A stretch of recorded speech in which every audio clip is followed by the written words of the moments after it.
세상에, 자연 임신이었다. 시험관을 쉬고 어머님 간병을 하느라 정신이 없었다. 남편과의 시간도 아무래도 부족했는데 그래서 우리는 볼 때마다 애틋했다. 그렇다고는 해도 서로가 필요해서 사랑을 나누는 일은 잘 없었다. 딱 하루였다. 매번 그냥 안고만 잤는데 그날은 서로를 꼭 안고 싶었다. 강렬한 욕망이 우리 아기가 찾아오기 위해서였던 걸까? 뭐야, 임신이 이렇게 쉽게 되는 거였어? 나는 농담 반 진담 반으로 말하며 웃었다. 그렇게 나는 난생 처음 임신 2주를 보았다. 눈물 고인 눈으로 2줄의 임신 테스트기를 보는 남편을 보면서 그도 아기를 원하고 있었단 걸 깨달았다. 우리는 아기에게 찰떡이라는 태명을 붙여주었다. 어머님의 간병을 계속할 수는 없었다. 그렇게 또 한 번의 가족회의를 통해 경기도 외곽의 시설 좋은 요양병원으로 어머님을 모시게 됐다. 이미 기력이 쇠해진 어머님은 별다른 저항도 없었다. 어쩌면 알고 있는 걸까? 내가 간병인이 아니라 당신의 막내 며느리라는 것을. 막내 며느리 뱃속에 그토록 원했던 손주가 들어있다는 것을. 어머님은 면회를 갈 때마다 내 배에 손을 얹어보고는 했다. 아무런 말도 아무런 표정도 없었지만 왠지 다 알고 있는 것만 같았다. 어머님, 여기 뱃속에 아기 있어요. 아기. 어머님은 나를 보다가 내 배를 보았다. 이제 다음 달에 나와요. 아들이래요. 아들. 좋으시죠? 남편의 말에도 여전히 시선은 내 배를 향해 있었다. 그래서 당분간 못 와요. 저보고 싶어도 참으세요. 나중에 아기 좀 크면 같이 올게요. 웃으며 말하는데 이상하게 목이 메었다. 아기 낳으면 산후조리 땐 친정엄마가 필요하다고 하는데 친정엄마가 없는 나는 시어머님이 해줄 수 있을 줄 알았는데 어머님, 왜 여기 계시는 거예요? 기. 말을 막 깨우는 아기처럼 말하는 어머님의 말. 남편이 놀라 되물었다. 아기요? 네, 어머니. 은주 뱃속에 아기 있어요. 이제 곧 태어나요. 어머님은 무슨 말을 하고 싶은 걸까? 뭔가 본인도 답답한지 고개를 저었다. 아기. 그러면서 나를 보고는 좀 전보다 분명한 발음으로 아기라고 말했다. 네, 어머님. 아기 건강하게 잘 나올게요. 나는 가만히 어머님 손을 잡아주었다. 잠시 자신의 손을 허락한 어머님은 이내 뿌리치면서 평소처럼 말했다. 나가. 그래도 이번 면회는 좀 길었다. 원래 5분도 되지 않아 나가라고 소리치는 어머님 때문에 긴 시간을 볼 수도 없었다. 무언가 마지막일 것만 같아 돌아오는 내내 눈물이 났는데 다행히 그렇지는 않았다. 하지만 얼마 지나지 않아 결국 마지막의 날이 오고야 말았다.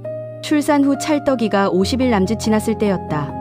모유를 끊고 분유를 먹이던 중이었고 남편과 100일쯤에 같이 어머님 면회를 가자고 했던 차였다. 요양병원으로부터 어머님이 위급하다는 전화를 받은 아주버님이 병원으로 이동하면서 남편에게 전화를 했다.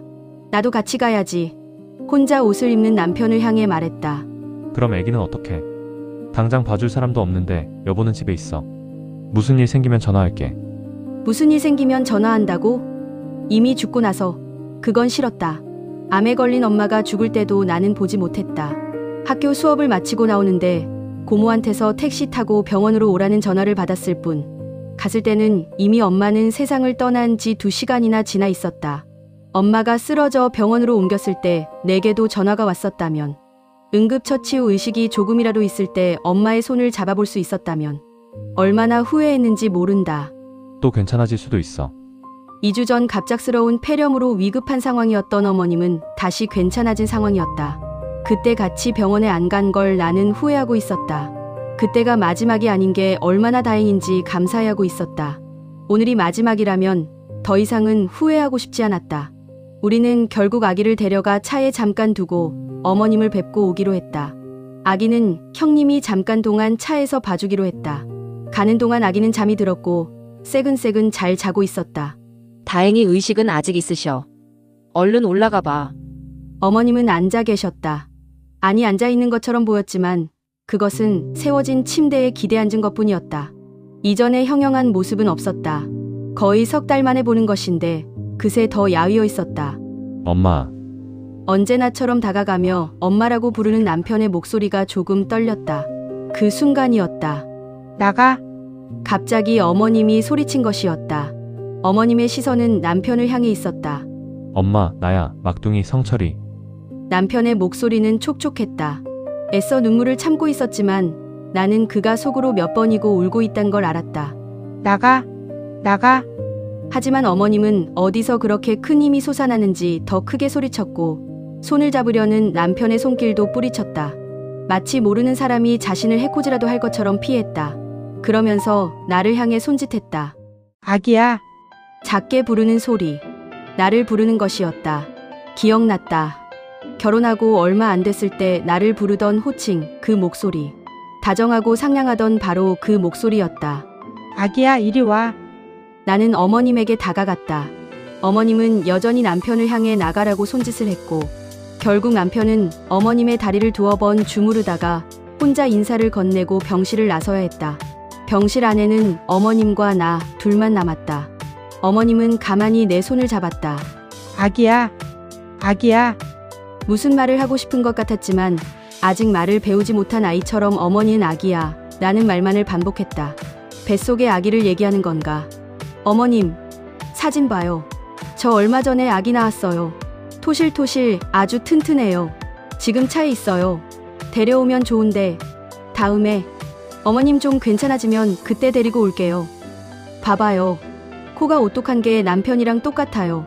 제잘제잘 휴대폰 사진첩을 마구 넘겨가면서 쏟아냈지만 어머님은 듣고 있지 않은 듯했다. 휴대폰을 치우시더니 베개 밑을 들썩였다. 뭐 하시나 가만 보니 베개 밑에 손을 넣어 작은 주머니를 주섬주섬 꺼냈다. 그 주머니에서 또 무언가를 꺼냈다. 손짓과 행동은 느렸지만 분명한 목적이 있는 몸짓이었다. 주머니 안에서 꺼낸 꼬깃꼬깃 접힌 그것을 내 손에 쥐어주었다. 그것은 10,000원짜리 한 장이었다. 아기야, 사탕. 거. 힘겹게 말하는 어머님을 보다가 손에 쥐어진 10,000원을 보다가 나는 참았던 눈물을 쏟아냈다. 눈물이 멈추지 않았다. 어머님은 가만히 손을 뻗어 내 눈물을 닦아주었다. 그 손길은 그동안 고생 많았다고 말하고 있었다. 그 손길은 그동안 미안했다고 말하고 있었다. 하지만 말을 잃은 어머님은 그저 더 이상은 아무런 말도 하지 않았다. 그럼에도 나는 어머님의 마음을 온전히 이해할 수 있었다. 좀 전에 다녀간 그토록 사랑하는 큰아들에게도 주지 않고 형님에게도 주지 않은 돈이었다. 막둥이라고 아끼던 남편에게도 주지 않은 돈. 나는 눈물을 멈출 수가 없었다. 어머니는 미소했고 그 모습에 나도 미소를 지어 보였다. 온 얼굴로 울면서 입꼬리만 살짝 올려 겨우 미소를 짓는 내 모습이 누군가가 보면 괴상해 보였을 것이다. 그런 나를 보는 어머님은 그저 미소로 화답할 뿐이었다. 그게 어머니의 마지막이었다. 나는 어머니의 유품 사이에 그 10,000원을 고이 넣어두었다. 영원히 쓸 수 없는 10,000원이었다.